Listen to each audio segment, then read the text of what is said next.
Well, hi everyone, and thank you very much for joining our webinar today on navigating succession planning in charities. Really good to see you all with us today, particularly on the day of the announcement of the new budget. So I know it's a busy day for everyone. So during this morning's webinar, which we're really delighted to be delivering in partnership with the Decelerator, we'll be exploring how to navigate succession planning in charities. My name is Josie. I'm Practical Support Manager here at NCVO. And in just a moment, I'm going to be handing over to the wonderful Iona Lawrence from the Decelerator. But just before I do so, there's a couple of housekeeping points to note. So just moving on. So first of all, closed captions or subtitles have been enabled. You can turn these on and off by clicking on the CC icon in the toolbar at the bottom of the screen. In just a moment, we're going to be sharing the slide deck for today, and that will be in the chat as a PDF. If it would help with accessibility, you can download them to your computer to Zoom and then zoom in and out as the slides as we go along. We're going to be running straight through for 75 minutes approximately, so we won't have a break. So hopefully you have a coffee with you. We will have some time at the end for Q&A, so please do put any questions you have in the Q&A function at the bottom of the screen. Please don't add questions to the chat because that can get very confusing and we're likely to miss them. If there's a lot going on in the chat and you're finding it distracting, just to let you know, you can click on the chat at the bottom of the screen, which will close the chat box. You may have noticed, as Pam has already mentioned, that today's webinar is being recorded.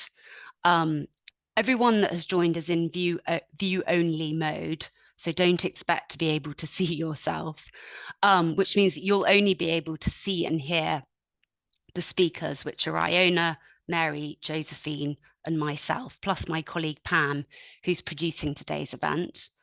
And just to let you all know, the recording will be sent to everyone that has registered for today's webinar. And then finally, also to say that a copy of the slides will also be sent via email, plus any links, any signposting links that we mentioned during the webinar. So moving on in terms of the agenda. So I'm doing a quick introduction and I'm going to hand over to Iona from the Decelerator, who's going to talk a little bit about why succession planning is important and the lessons that she's learned from her work at the Decelerator to inform good succession planning.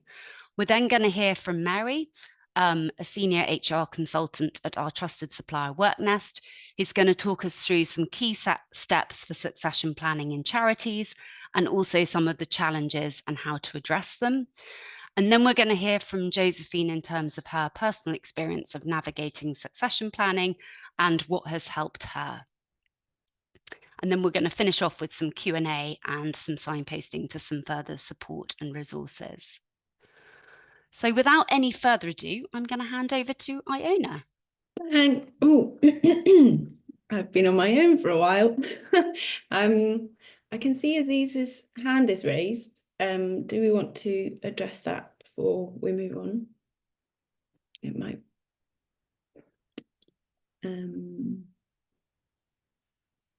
Aziz, can you put any question in the Q&A function, please? Iona, just continue and hopefully people will be able to put questions through the Q&A function. Okay, great. And say anything. Thanks, Josie. Hi, everyone. I can see there are 65 of you in here, and I always find these webinar formats a little disconcerting because it would be so nice to see all of your faces if we were in a real life room. So my name is Iona, and I am currently leading something called the Decelerator. If we move to the next slide, please, that would be great. This is our little logo. You can see that we are about, if you follow that arrow down, we're about slowing down just long enough to then bounce back out again, which basically means we're interested in what happens when we do endings well in charities and civil society or non-profit organisations. If we go to the next slide, please. The thing that brought me to this work is I used to run the Joe Cox Foundation. Joe Cox, the MP, was a friend of mine, and I was sort of offered the privilege of supporting her family to set up a foundation in the days after she was killed. That was an organisation I ran just for about 3 years, and stepping down from it was one of the hardest professional journeys I've ever been on, and the journey to set it up. And lots of the work that we do at the Decelerator is in part informed not just by my own experience of endings, but also everyone in our team, there are about 7 of us now, have their own experience of all sorts of different endings. And the reason we do this work is because if you take a moment to think about things, I'm sure this isn't news to you all. If you've got a new idea, or you've got a new program, or you've got a new organization and you want to start it and grow it, there are unending numbers of books you can buy, funds you can apply for, expertise you can seek in order to do that. And for the last 6 years or so, I've been extremely preoccupied by the fact that we have very little to attend and support the ends of those cycles. And that's important, in my opinion, because how we end things determines how the next chapter begins. So in organizational terms, when an organization turns towards a wind down or a program comes to an end, how that program or organization is ended creates the conditions in which anything that follows will happen. So too, therefore, is for leadership succession, how an organization attends to the end of one leadership tenure and transitions into the next is very important. So we are here to try and fix some of that deficit gap, basically. The fact that it's very much more of the norm to start and grow things, and very less normal, I suppose, to attend to and think about how we end things. So if we move to the next slide, we're essentially a support service, and we'll come on to more about how we can support you. But essentially, we offer free at the point of use information, tools, and hands-on support for better endings. It's very crucial that there are brilliant people like Mary out in the world who can provide you with professional accredited advice. We are not a professional advice service. We are, however, for many people, a first port of call when you have a hunch or you're beginning to plan some kind of ending. And when we mean ending, as I've alluded to already, we mean organizational closures and mergers. We mean leadership, succession, and transition planning. We mean the ends of projects, programs, and other sorts of endings. And we see these things as just, as I'm sure you can imagine, the kind of normal everyday things that come to an end in organizations. But they are hard. They are hard because sometimes they feel very counter-cultural. We're in a kind of culture where it's much easier to talk about birth and growth than it is to talk about contraction or diminishment and endings. And we're here to make it not just easier for people to do it, but actually more purposeful and impactful. So if we move to the next slide. Just a quick note on what we think better or good endings are, and then latterly what less good or worse endings are. We see, whatever the ending, when you place the organization's purpose at the heart of decision making rather than its ongoing survival or the kind of maintenance of a particular scale or a particular type of delivery, when you focus in on what your charitable purpose is and take decisions around that, we see that as the kind of conditions in which better endings happen. So instead of saying, how do we protect jobs, it's how do we protect or maintain or manage our charitable purpose or mission. It is also possible to treat all people involved or affected with respect. And I think when it comes to succession planning, this can be such a tender transition for people's feelings. And, we'll all have stories in our heads of a founder who was pushed out by a board who'd lost their temper with them over many years of feeling frustration, or staff whose kind of opinions about the future of an organization and future leadership are kind of pushed aside with the kind of the idea that it's all on the board and that's the only opinion that matters. We believe that it's possible to treat all people who are involved in an ending with respect. It does take time, and often it takes money, but it is possible, and that is regardless of the timeframes. Even with relatively short timeframes, let's say you've got a chief exec who has gone off on long-term sick and you're looking at quite a rapid transition. Even in those quite short, unexpected, uncertain timeframes, it's possible to treat people with respect. We also think good endings or better endings are those that are planned well enough and funded adequately enough to achieve a lasting legacy. Whenever something comes to an end, a legacy is created. We are here to help people see that there is control and agency you can have over an ending, even when perhaps you feel like you're not in control. And finally, as I've said at the beginning, foundations for renewal of civil society are created when we bring things to an end. It gives us an opportunity to ask, what needs to be taken forward here? And in leadership succession planning terms, it's like, what about the last leadership do we want to carry forward? How do we want to emulate what's been before in the future? And what might now be the right time to leave behind? Are there styles of leadership? Or is there a structure? Perhaps you've had one leader and this is a time to transition into a co-leadership structure.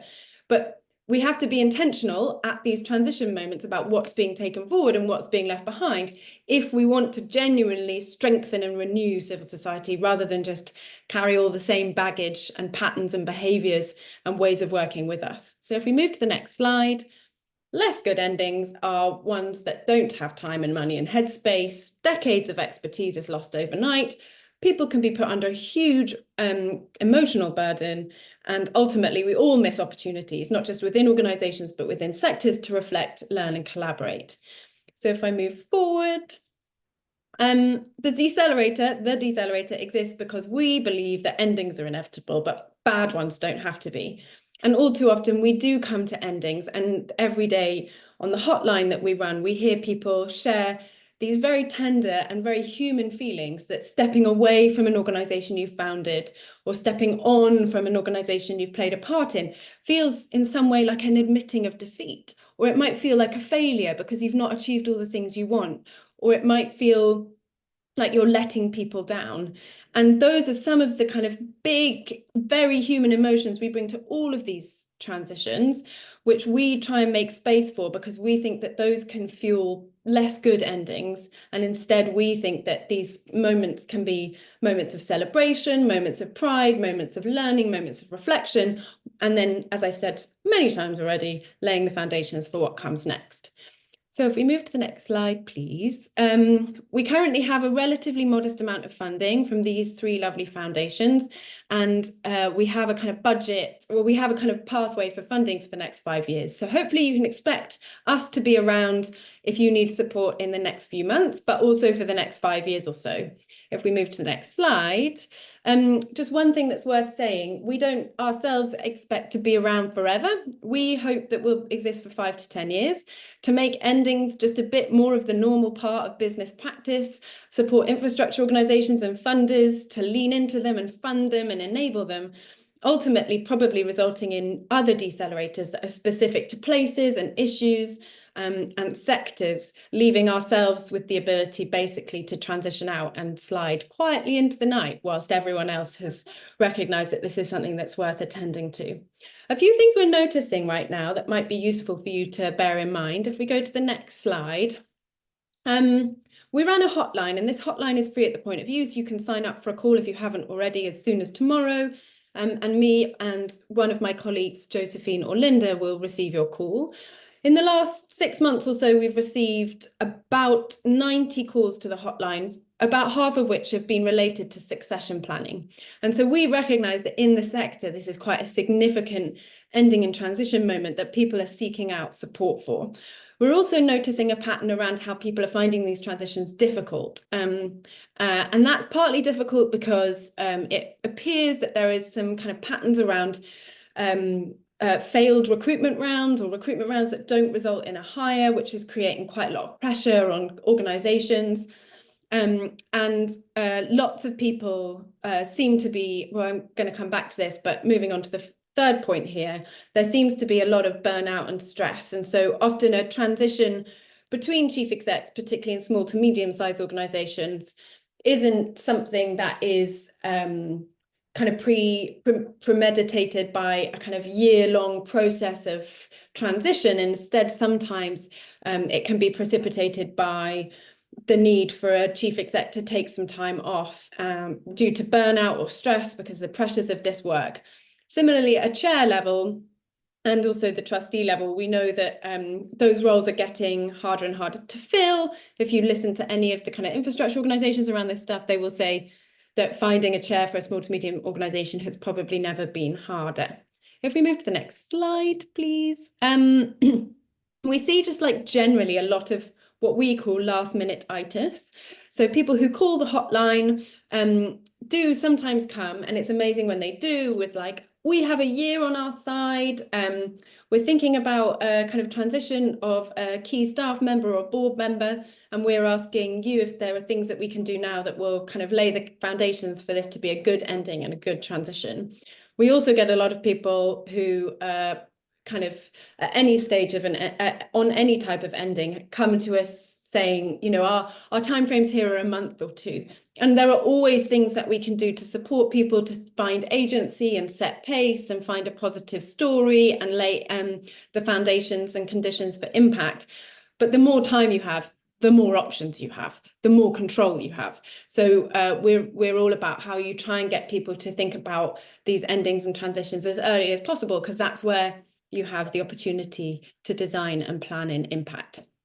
And as I've said already, we notice how much how kind of strong the emotions are around endings, and all too often the kind of when you think about what it might take to, for instance, wind down an organization, people are like, oh, you need a lawyer and you need an accountant, but we see a lot of the impact as marrying those sorts of technical practical skills with the right kind of coaches and facilitators and emotional support that's needed in order for everyone who's going through a process of ending and transition to process that as well as they possibly can. So if we move on to the next slide, please. Just a few things to finish with here. There are a few things that we have noticed after I've been doing this work, as I mentioned earlier, for about 6 years, and the Decelerator as a program and an organization has been running for just over a year now. And over that time, having walked alongside many people who have been considering, anticipating, or designing a kind of succession plan, we've noticed a few things are helpful that it might be useful to share here. So the first is to acknowledge that endings, as with beginnings, are part of just an inevitable cycle of change and renewal. It's quite an unsexy thing sometimes to say, oh, I'm starting this new organization. And actually, as a founder, I want to say, when might the right time for me to step away be? That feels often quite countercultural, and there are people who do that. But if you're the sort of organization that hasn't done that, and you have a founder or a senior member of staff or a trustee who's been around forever, and the question of whether or not they might need or want an ending, or the organization might need or want an ending, hasn't been put on the table, it can be terribly awkward to do so. So finding ways to create the sense that there are inevitable cycles of change and renewal as early as possible, create the conditions in which people can have conversations. And a lot of what we hear on the hotline is people saying, I don't know how to put this on the table. I've run this organization for 15 years. No one's ever asked me. I've never raised it. Where on earth do I begin? So yeah, recognizing this is all inevitable is helpful. Second of all, periods of succession planning, and I'm sure Mary is going to pull on this, require trustees and staff to step up. The number of times that trustees in particular find themselves just being like, oh, well, I can continue through this period of change as we look for a new chief exec. Just giving my like 1 hour a week, right? It's like, we have to be honest that this often costs everyone around the table more time, and recognizing that upfront can reduce the kind of the frustrations and the lack of clarity and the some of the conflict that can come further down the line when people recognize that this is actually requiring quite a lot from them. One of the classic things is that finances during a period of change and transition can sort of fall down the list of things that trustees might be like looking at and taking control over. The kind of classic story is a kind of organization that might be going through a founder to second chief exec kind of succession planning transition, and through that period the foot is taken off the fundraising the fundraising pedal at the same time as the trustees start spending their trustee meetings looking at job descriptions for a future chief exec or reviewing shortlists of candidates. And that can create the perfect storm for less money coming in, less awareness of what the bottom line is, and then this kind of black swan moment where everyone realizes that perhaps things aren't quite as rosy as they were, even as little as a few months ago. So if we move to the next slide, please. Keeping an open mind when you're thinking about a new type of leadership structure is really important. Oftentimes people are like, oh, well, we've had a chief exec that's had this job description. Let's just go and hire that same job description and find the same person. Not least because we think that the jobs market is changing and appetites from candidates for different types of roles are changing, but also sometimes that's not the best way to meet the needs of an organisation and its charitable purpose going forward. So keeping an open mind and considering co-leadership models, part-time models, all sorts of different things are essential. I've already said it, but don't underestimate the time and the money that a good recruitment process will take for even the smallest organisations, all the way through to the largest, where perhaps recruitment agencies and headhunters are possible. It will always take time and money, and assuming that you can just replace someone in 3 months or 6 months is often fantasy thinking. And finally, giving space to emotions and the emotional journey is very important. Recognizing if you're a board that's frustrated with your chief exec or senior leadership, and you're just ready for them to go and leave because the organization needs to move on to its next chapter, what you're dealing with here is a human who's poured their life and everything often into an organization, and attending to how they uncouple themselves and their identity from the organization will create the right kind of ending you need as a trustee to find the next best chief exec for your organization. If we move to the next slide, just 3 ways that we can help. I've mentioned a few times the Decelerator hotline is a space entirely confidential for you to bring any kind of ending. It might be, you know, sometimes it's chief exec sitting in broom cupboards being like, help, I've just looked at the accounts again and I think we need to take a second look at this as a board, but I don't know how to put it on the table. Or I'm an exhausted chair and I want to help my founder find a way to articulate what they want out of their own succession planning. Can you help me think this through? We can provide practical ideas and we can refer you to experts and trusted people like NTVO can too. And we can also point you in the direction of our tools. Our tools for deceleration are a set of step-by-step guides and various other things that help you think things through.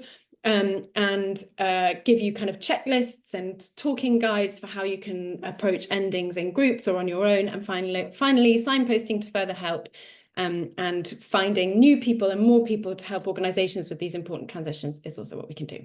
I think I've gone over time, so I will finish there. Thank you very much. And we'll make sure that there are like contact details for us in the follow-up email that's sent later today.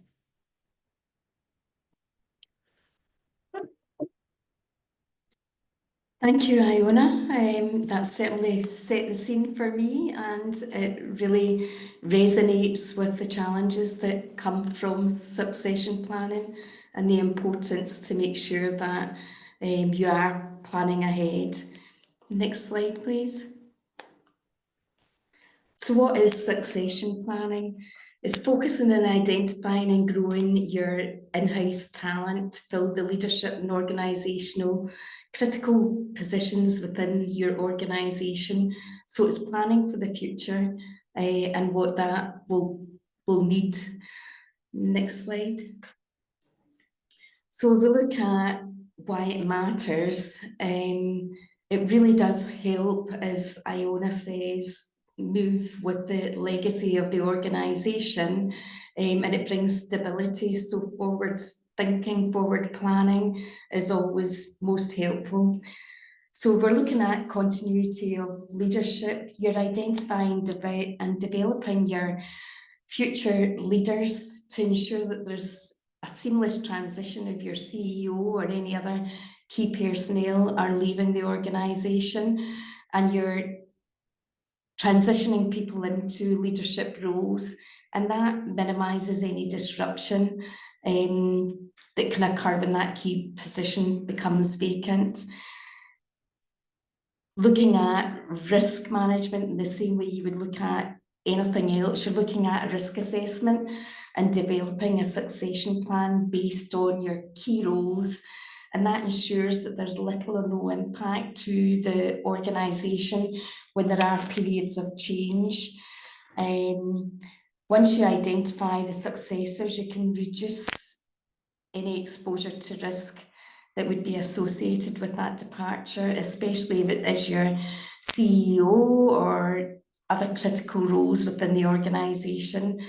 And you're not only planning for changes that are anticipated, like retirements, you are also preparing for the unforeseen, so sudden illness where a key personnel has been removed from the business for whatever reason. Retention and development. Once you identify the potential successors within your organisation, you need to give them opportunities to learn and develop, and that benefits the individual and the organisation in the best interests of the charity.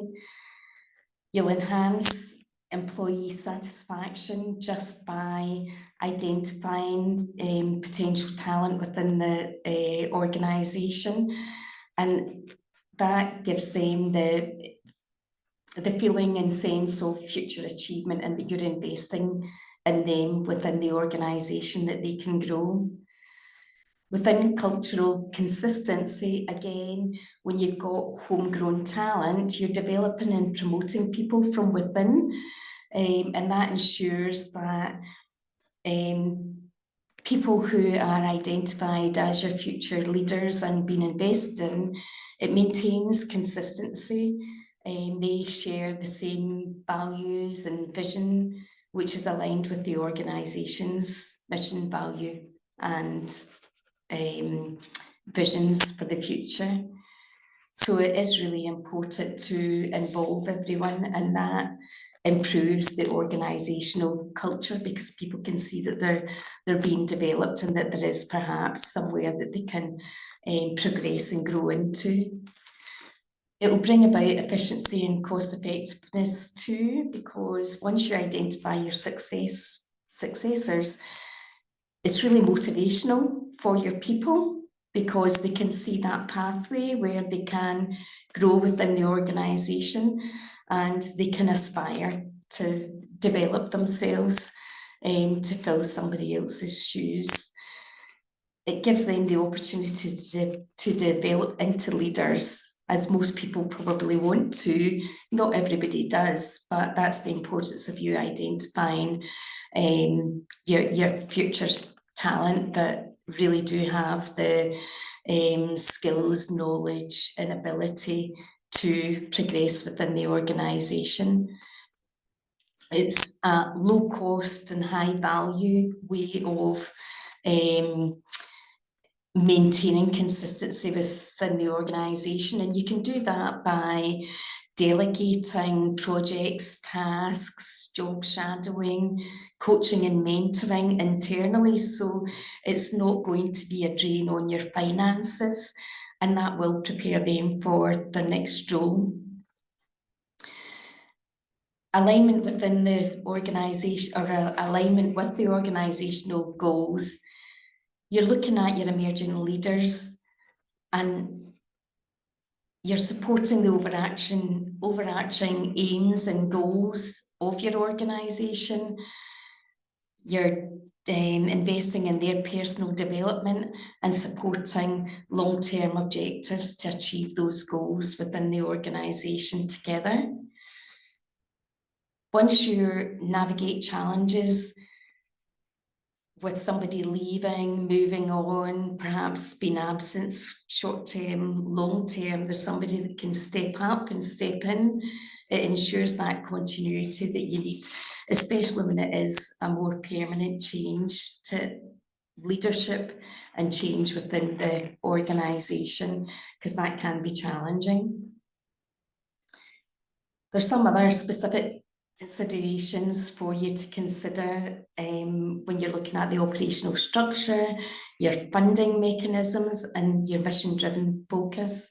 So if we look at mission alignment, you must ensure that your successors, especially the leadership roles, that they're deeply aligned in demonstrating the charity's mission and values. That alignment supports long-term consistency and effectiveness for you to achieve the charity's goals. And again, the complex relationships with stakeholder engagement. You have stakeholders, donors, beneficiaries, volunteers, board members. It is a complex situation for somebody else to step into, especially if they are coming from the outside and they're new to the organisation. The benefit of you engaging with each of those groups when you're looking at the succession planning process is that they will all be engaged.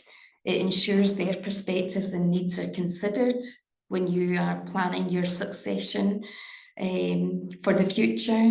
And it also provides you with broader support if you're engaging all these stakeholders in your decision making. And that ensures that all the organisation's needs are met for the future.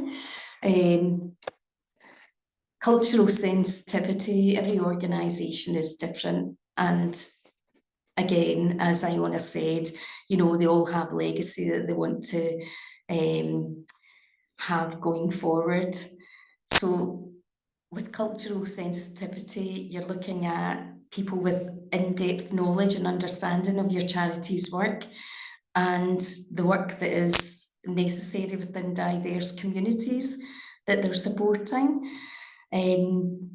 Individuals in the organisation will already understand and respect the service users in communities, cultural nuances and needs that are required to support the charity's ongoing work. Again, really important, as Iona said, there's always financial constraints. So as a charity, there'll be limited financial resources for formal development programmes. We will understand that.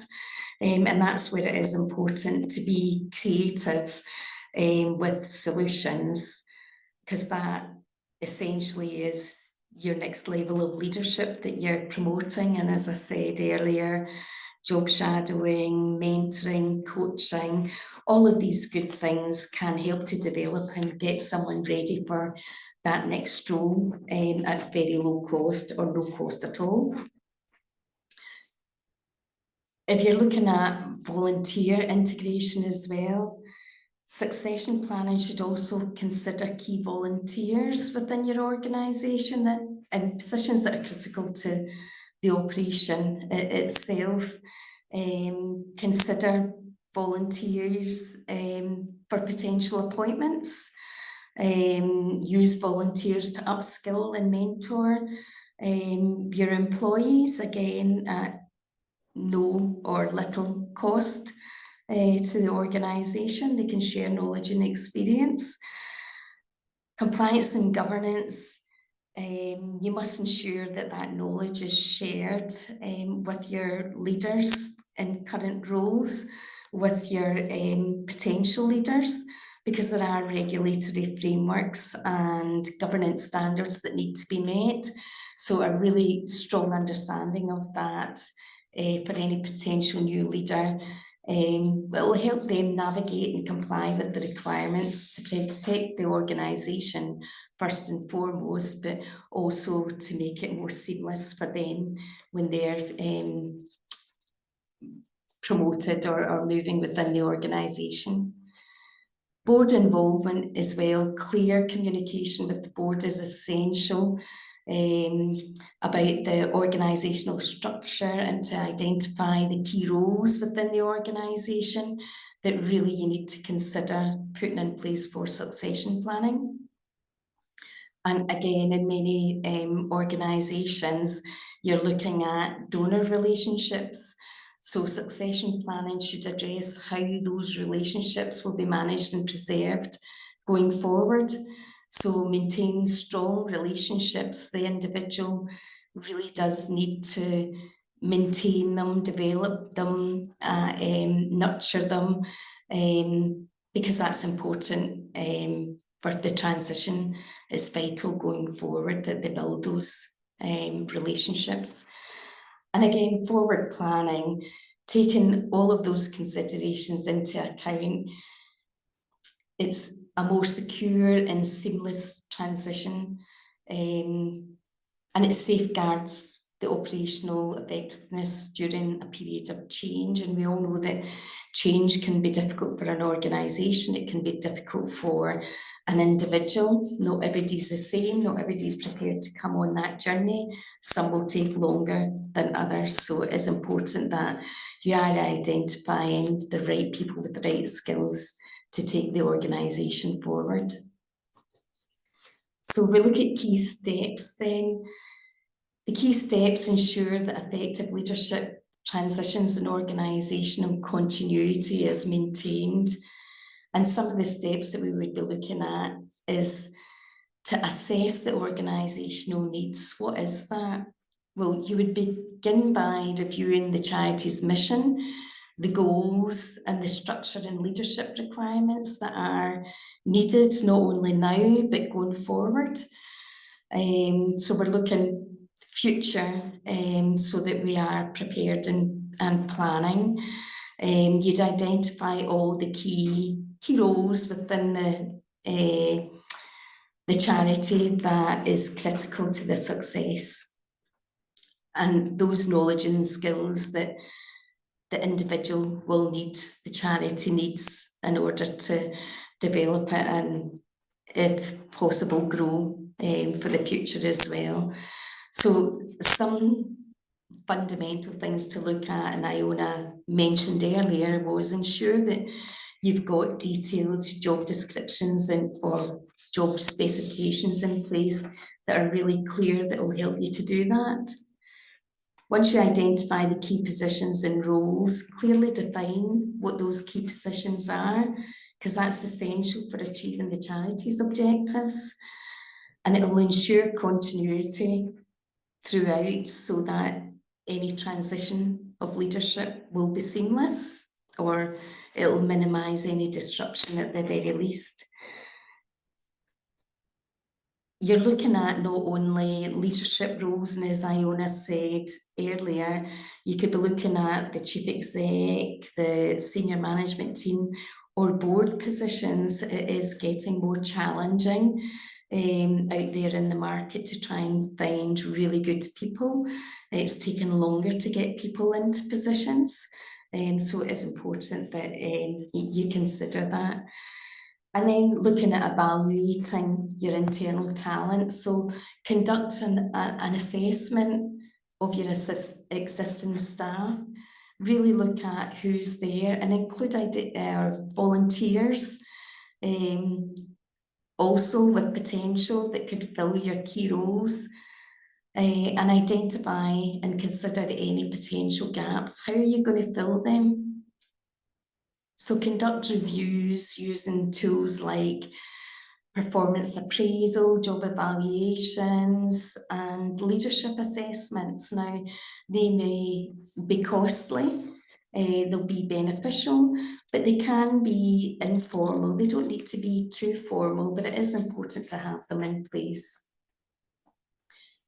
Developing leadership and training programs. Now, you want to plan and design and implement training and development programs for all your employees, but certainly for your employees that are showing potential for leadership in the future. That'll help support them onto their next role. As I said earlier, low-cost ways of doing that is identifying coaches and mentors within your organisation, within the board, within volunteers, or reaching outside the organisation if that's possible to do.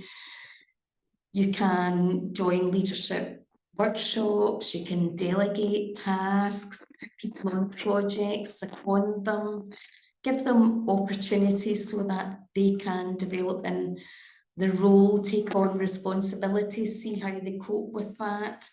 And that'll help share knowledge and experience that'll give them good foundations for preparing them for their next step within the organisation. And if you engage your stakeholders, involve them. They're key stakeholders in the succession planning process, so secure their support and input when you are looking at identifying who are your future talent and how you're going to support them to get to that next level. Transparency, that can help maintain confidence during transitional periods, because we know that can bring uncertainty when there are changes, and that can be demotivating for us in the organisation. So you would be looking at Mary, sorry to interrupt. Amy, can you just move the slide along? Sorry, we're on the key steps in succession planning. It was just quite difficult for people to follow. Sorry to interrupt. Right, sorry. I didn't realise that I can move them forward. No, you can't. It's Amy that's moving them forward. Don't worry. It was just, I just wanted Amy to get us back on. Yes, so to create your succession plan, you're really looking at creating the succession plan, developing it, and really reviewing that to make sure that it's always key within the organisation. So identify those key roles, identify high performing staff to match them into potential roles, and outline the process for the individual so that they can transition into that role when it becomes vacant and they're ready to do that. So identify the timelines, development opportunities and contingencies, just so that they're ready. As I say, sometimes it can be very sudden that you will need to get somebody to backfill. Communicate the plan with them, openly communicate the succession plan, involve everybody in it. And that's the employees, the volunteers and the stakeholders. It's important to ensure that everybody's involved and they understand why you're doing that. And it helps to reassure all parties as well.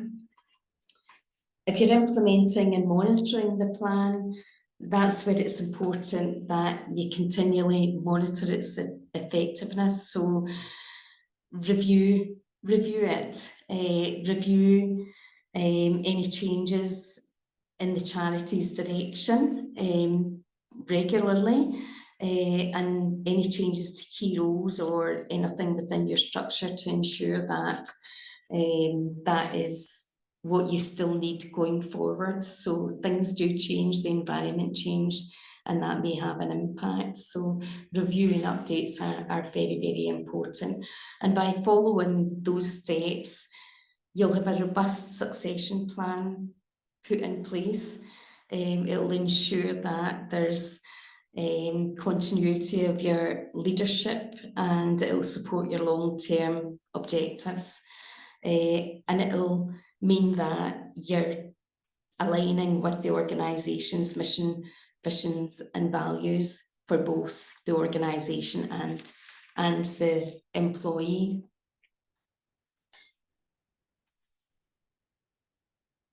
So if you're reviewing all your positions, and you can look at developing competency frameworks, appraisal systems, job descriptions, job specifications, detailed job adverts. It'll all identify the knowledge and skills that you require as an organisation to take you onto the future, and what each role is required, so you really know, you have clarity over what you're looking for the future, and that helps you plan for the future. So by developing a skills gap analysis, there's an example on the screen there. It'll help your organisation to identify and prioritise where it needs to focus in the future. You would tailor it to your organisation. So you've got two extremes. You'll develop your own questions as to what you need in the organisation and what you have in the organisation, and then score that according to what you actually require. So you would work on developing the statements that are meaningful for you, and then involve everybody, involve your stakeholders, all your employees, your boards, your donors, anybody that you feel is appropriate that can help you with that.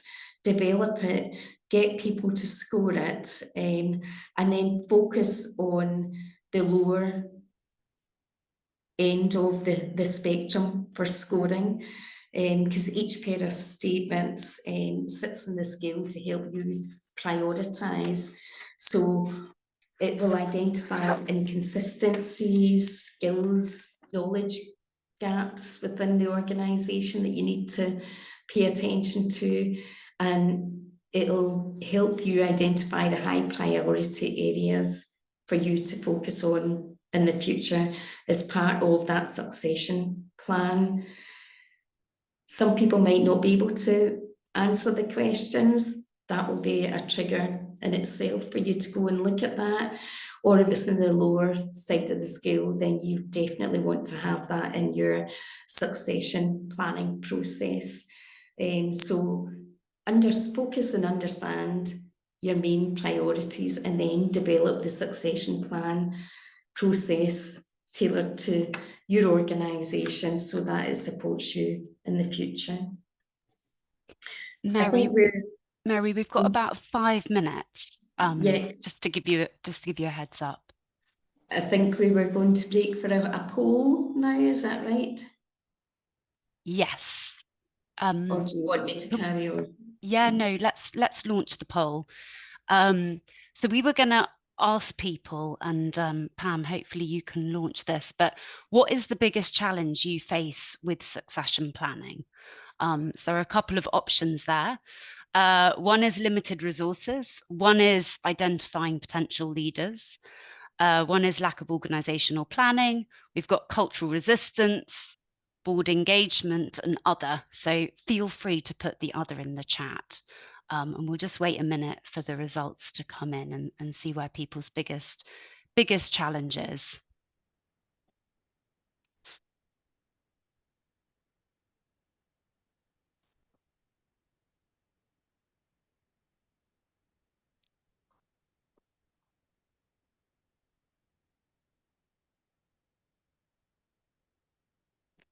Nearly there.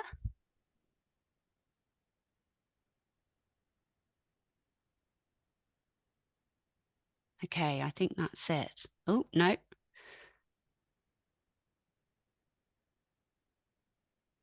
Yeah, the retaining staff while also developing them. I hear that. That's tricky. Okay, so where are we coming out at? So identifying potential leaders and lack of organizational planning are the top 2 things. Then what are we at with? Followed by limited resources. So not that surprising in smaller organizations. Bit of cultural resistance, and then slightly less on board engagement. So there you go, Mary. Identifying potential leaders and lack of organizational planning are the biggest challenges that people are facing here. Yeah, and that's not surprising at all, but it is something that, again, is an indicator why it's so important to plan for the future and be ready for change, because change can cause difficulties. So if we looked at limited resources, which is always going to be a challenge for due to the financial constraints and limited human resources within the organisation, you're really looking at the solution for that would be to explore low cost options that I mentioned earlier: work shadowing, coaching, mentoring, online training courses, there's free webinars, secondments. So all of these good things will help with that.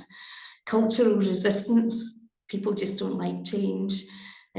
So there is always going to be resistance to that, especially when there's a change of leadership and they feel the culture is changing.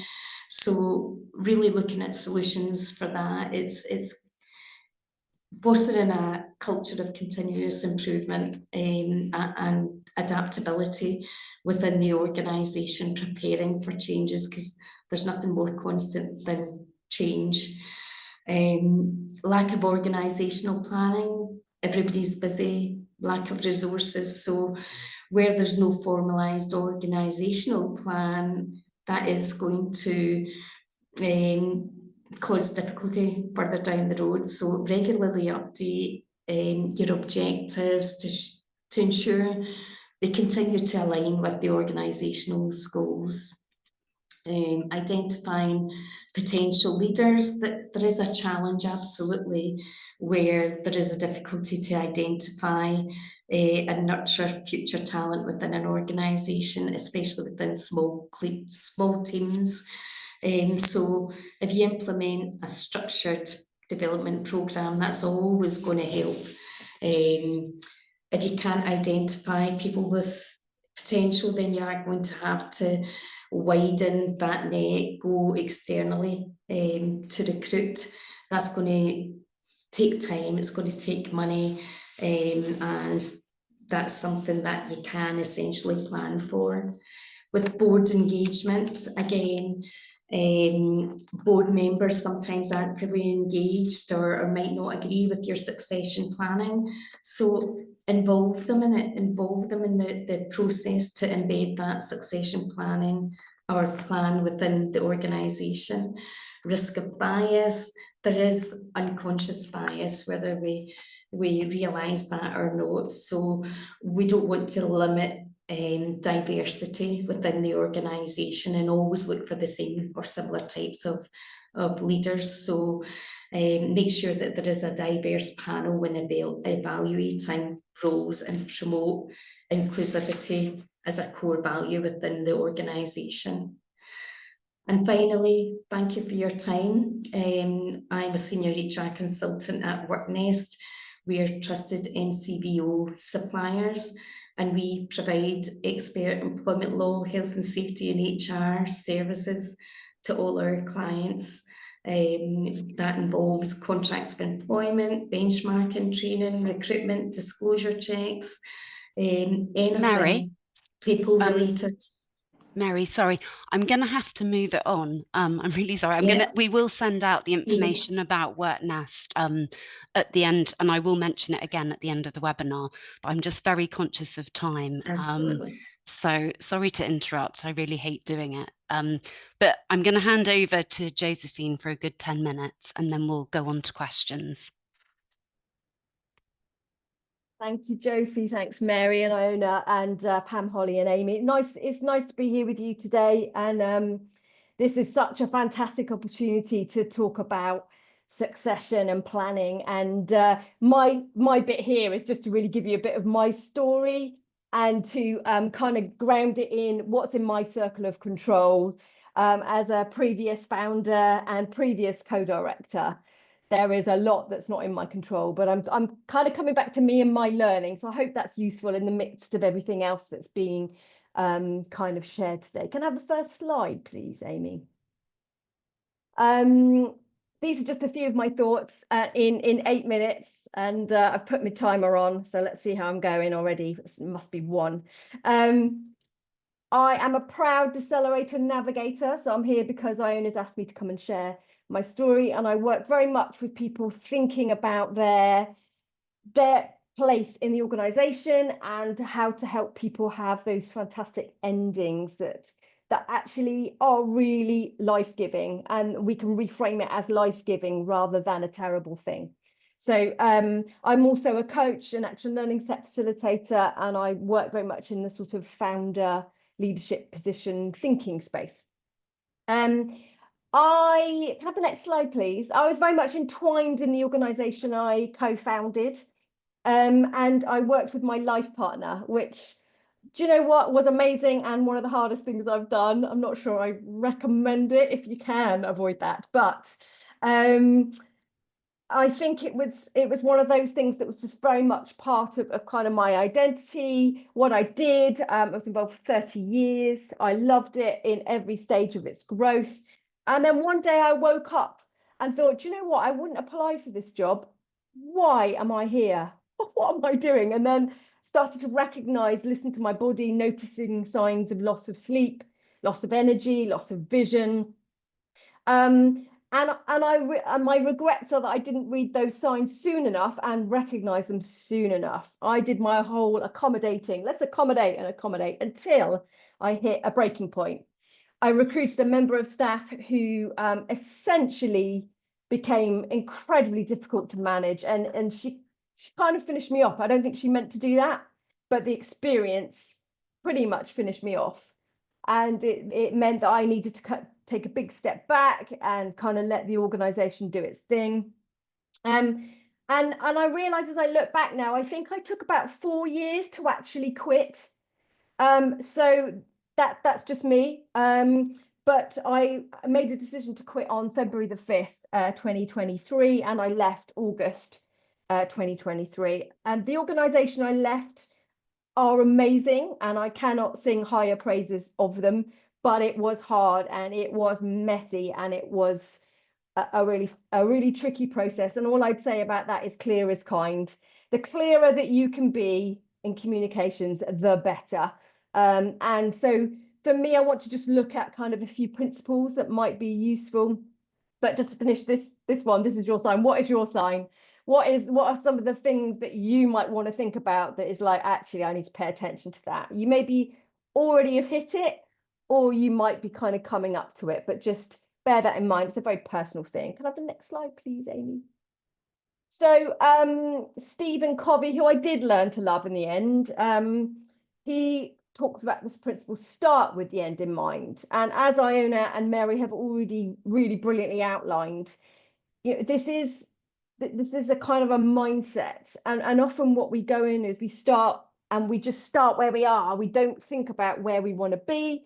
We don't think about what's the change we want to make. We don't think often enough about what would we like to be different by the end of this time that we're in. And so I think there's something about coming back to our circle of control. So maybe something to think about is, when is my end date? That could be when you're retiring, or it could be when you want to make a change. It could be all sorts of things. And so, give yourself a date. What's your end in mind? And some of the questions you might want to ask around that is, what do you need? Is this role that you're in a good match for you? Is your sleep okay? Is your mental health okay? What would happen if you put you back at the top of the list, rather than focusing on this organization that you have grown often from scratch or invested in significantly with probably a lot of love and an energy and attention? What do your service users need? The people that we work alongside to empower, they need the best set of skills, and that might not be you. So it's about recognizing that and recognizing what you bring to the table. What does your team need? Sometimes we can get into these power dynamics of sort of, particularly as a founder, and I notice people refer to me almost as like mummy, and I'm like, I'm not your mother. This is an adult to adult conversation, and also the blame when things go wrong. How could you let that happen? It got very messy. So sometimes family, when we use the terms we're a family, actually it doesn't help us, I think, with our mission. And notice if people are using, well, this is your baby. Notice that language. And I've always resisted that, but other people have put it on me. So I think that's something to think about. Things that helped. Can I have the next slide, please? Thank you very much. The Bridges transition model really helped me, actually. Another kind of management tool, but the endings, the neutral zone and the new beginning, so the top right one, that was really useful to think about. What's ending here? How do I help this team think about endings? Recognizing in the neutral zone when everyone was as messy and murky and we didn't get stuff done and everyone was kind of stuck. At that stage, if you can fix the printer, fix the printer. Do what you can and communicate. This is what's changed. This is what we don't know. And those regular communications in transition and change is really important. And then as the new beginnings come out, we often get a bit more kind of energy happening. The other thing that really helped me quit, the book by Annie Duke, who's a previous poker player, talks about the principles of quitting and kill criteria, fascinating. And the podcast endings for beginnings is also a really, really good one to help kind of name what you have done and your legacy, and what has changed as a result of what one has done in the time, but also recognizing that the emotional journey is so important for the next thing to start. So how we deal with our emotional journey, how we deal with people, as Iona said, this is not just about the mission of what we do, it's how we do it and how our values play into this conversation. I'm just looking at me notes. I think that's probably all I've got time to say for. If I could just have the last slide. Yeah, I'm now focused on my new beginnings. I finished last year and I'm just so thrilled to work the Decelerator. And if you ever come to the hotline, you'll be probably speaking to me on a phone somewhere, and we talk about really coming back to sort of what's your insight, what's the one thing that you can do differently as a result of this conversation. And it's been a real privilege to work alongside people and to support that process and to bring back the kind of discomfort and emotion side of it that we often forget in a big organization or even in small organizations, and look at the issues of things like identity and how we integrate our kind of ending so we can have a better beginning. So I think that's all I wanted to say to keep us on track. But over to you, JC. Thank you. Thanks, Josephine, and thanks, Mary and Iona. I think that's been a really, really insightful session so far. I'm not going to touch too much on NCVO member benefits because I'm really conscious that there are some incredibly juicy questions that have come through, and I really want to kind of give us time to answer some of those. So I'm going to move straight on. I'm going to start with a question for Iona. Iona, I know that you've seen the questions that are coming in. So someone asking, I'd welcome top tips about creating good endings where teams experience repeated restructuring and are fatigued by this. We hear this a lot on our small charity help desk. So how to reinvigorate them for new ways of working? Oh, it's really hard. I'm not a kind of font of all knowledge on this, but I can only speak about my experience. So over the course of leading the Joe Cox Foundation, we experienced a kind of period of crisis, and having been really proud of the organizational culture and cohesiveness that we'd built in the kind of relatively early stages of the organization, almost overnight, you could feel the kind of faith and the trust in each other and in leadership sort of melt away. And got a lot of things wrong, but like reflecting back on that experience and thinking about some of the best advice I had going through it. And this is, I think, I can't really speak for organizations of hundreds of people. There are kind of, if you work in an organization that big, you can pay for people to come along and tell you how to like bring people with you.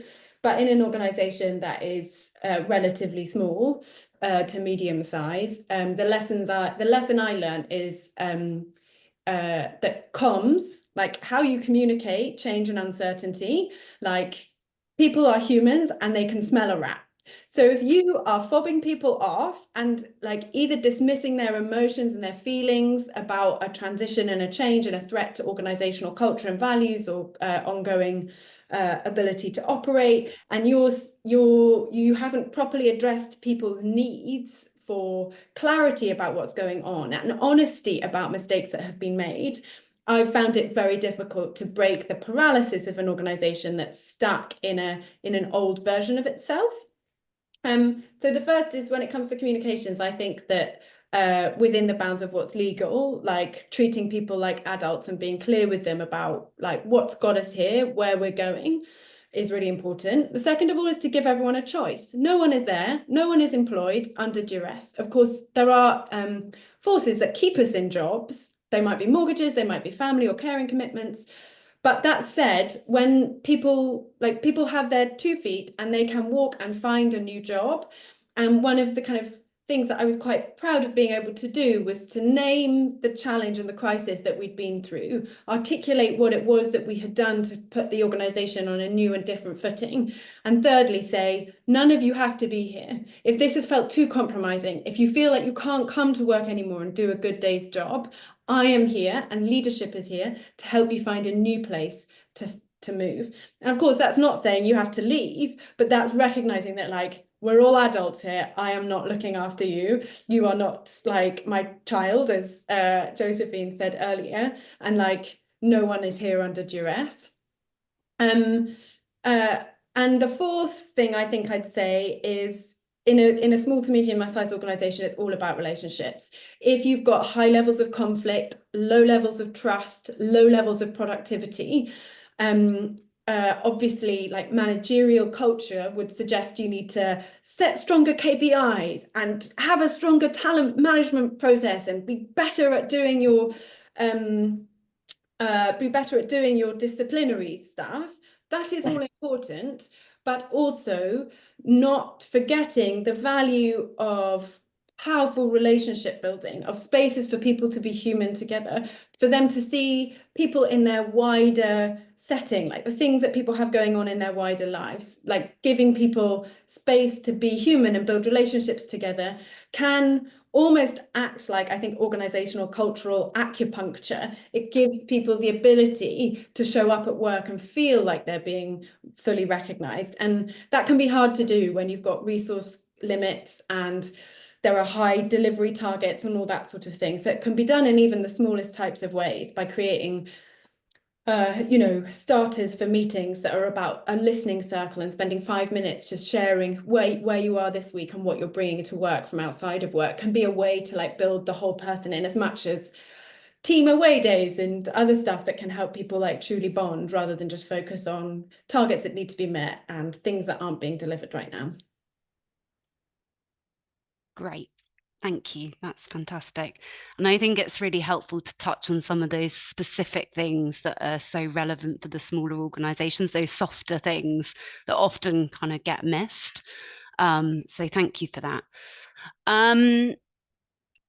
So I don't actually, before we move on, Josephine, do you have anything that you wanted to add? I'm just thinking that, yeah, you might have something from your own experience that you want to add to that. That comms piece, was that the question? So the question was around top tips for creating good endings where teams are kind of fatigued by change and repeated restructures, etc. Yeah, I think for me, that's one of the things that we looked at was a weekly email to staff in a time of transition. This is what we know, this is what we don't know, and tracking that and keeping very clear about that change and where you're heading, because actually the emotional impact of not knowing sets everyone on edge. Whereas if you know where you stand, again, that clear is kind. Share what you can share and then share what you don't know, because there'll be a lot you don't know, but that's fine. Name it. Weekly email, those sort of things, especially if you're transitioning from a founder to the next CEO, etc. So just some of those sort of top tips, I would be like, yeah, it makes real sense, but you almost have to find it by the hard stuff rather than, yeah, all our hard-earned wisdoms are shared with you here today. Thanks. Okay, so moving on, Mary, a question for you, I think. So does identifying or promoting from within not prevent diversity and new views or talent? I always thought open recruitment was best, particularly in today's EDI world.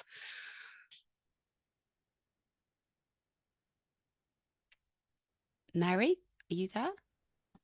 Yeah. Yeah. Sorry, I was on mute. No, that's okay. Yeah, absolutely. It is better to recruit from a diverse pool where it's possible to do so, but succession planning is really key where there are financial constraints. So where you can develop your in-house talent, which we mentioned earlier on, it's at low cost and high value to the organisation, because these individuals are already, their visions and values are aligned with the organisation. It is great to bring in new people, but it's also motivational for employees to know that there is a path within the organisation where they can grow. So where there is the diversity within the organisation, because you're identifying people within the organisation, doesn't mean to say that's not diversity. It may well be that it is actually the best option for you, and it does bring about diversity because you're developing people from many different backgrounds. It is not the be all and end all to everything, but it is important with the communication, as Josephine and Iona said. You're forward planning, you're planning for the future, you're constantly reviewing and looking at the organisation's goals. Have they changed? It may well be that if something has changed, the people you have identified are no longer the people who are going to fit those new rules going forward. So you would never say you're not going to look out with, but that's where it's also beneficial to look at your volunteers. It is about creative solutions to manage your costs. And if I could just add to what Mary said, I think this question is one of many where perhaps it's the nature of like public debate at the moment, where everyone's like, there's a right way of doing this, and I've got to work out what the right way is because I want to have been doing it the right way, particularly in a time where questions around equity, diversity, and inclusion are so central to our belief, like to the work we want to do in civil society organisations. And just to point out the bleeding obvious, there isn't actually a one size fits all. For one organisation, promoting from within a staff base, or perhaps prioritising in the first instance, thinking about internal talent development is right. And that it is there would be a strong case for that being the right case for an EDI thing, as much as the organisation's future and ability to drive impact against its mission. In another organisation, it will be entirely different. And so I don't think there is a right or wrong. It's very organisational specific. And that's the kind of thing you can bring to the Decelerator hotline. We have had conversations with chairs who've been like, we want to do the right thing here, but we're not quite sure what it is for us. And then we can walk them through that kind of thought process over a kind of 50-minute conversation. But yeah, just to add, there is no right or wrong. They're like, as far as I can work out. But yes. Thanks, Iona. I think that's really important.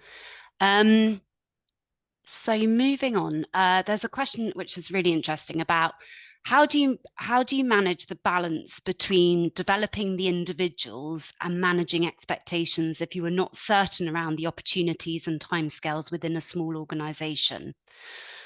So it's this kind of, delicate balancing act between developing people, but also not being 100% sure that those opportunities for leadership and for, I guess, progression are necessarily going to happen within a particular time frame. Any of you want to chip in on that or have any thoughts on that? Again, the importance of developing people is that you retain your best talent within the organisation. So even the idea and notion that you are nurturing the individual, you're developing them, you're investing in them, whether or not they decide to stay in the organisation because that position has not become available in the time frame that suits them. You may not always be able to keep them, but you'll certainly be developing them, and they'll personally be developing themselves for an opportunity elsewhere. It would be unfortunate if you lost somebody, but it's just, that's nature. People do move on. It may well be that they move back at a higher level when that does become available, if they leave the organisation. But developing people will foster a positive culture and obviously demonstrate as well the vision, mission and values for the organisation. So I don't think there can be any negatives in developing. Yeah, great, thank you. We only have 2 minutes left, and I think some of the questions that have come through are kind of about people's own personal experiences, which are really, really interesting. But I would really encourage you to kind of utilize the Decelerator hotline to kind of explore some of these issues. I think we can't probably do justice to them if I start delving into them in the final 2 minutes. So please do utilize the Decelerators hotline. Before we finish up, I was just going to mention a couple of other bits of kind of further support and guidance that you can turn to. Iona's already mentioned their guide, the Decelerators Guide on Leadership, Succession and Transitions. CIPD, from a kind of more HR perspective, also have a guide on succession planning. You can also turn to WorkNest, where Mary works, which is also one of our HR trusted suppliers, and they can provide advice and guidance and consultancy in this area as well. I did also want to mention about NCVO's support. So in case you don't know, we do have a lot of online help and guidance, not actually so much on succession planning, but lots on sort of related areas. And we have just started to kind of develop, and we're launching some new leadership training. So do take a look at that. And within that, there will be lots and lots of discussion around succession planning and managing that. Also to say, we do have a small charity help desk.